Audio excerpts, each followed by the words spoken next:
বাংলাদেশেই কোরআনের রাজ কায়েম হবে ইনশাআল্লাহ।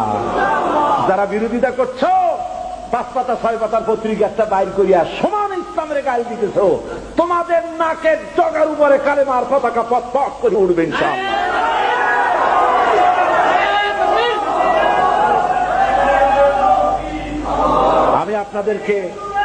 আমি আপনাদেরকে বলবো, বাংলাদেশকে ভালোবাসুন, বাংলাদেশকে ভালোবাসুন, বাংলাদেশকে ভালোবাসুন, এবং এই দেশে যতদিন থাকবেন আল্লাহ আপনাদেরকে রাখুন, ইমানের সাথে রাখুন। বলি আমিন। হিন্দু সংস্কৃতিতে ডুবে যাবেন না, মুসলমান পরিচয় বেঁচে থাকুন, বাংলাদেশকে ভালোবাসুন। জীবন এবং মওতের ফয়সালা আল্লাহর হাতে, কারো কোনো ব্যক্তির হাতে মৃত্যুর ফয়সালা নাই।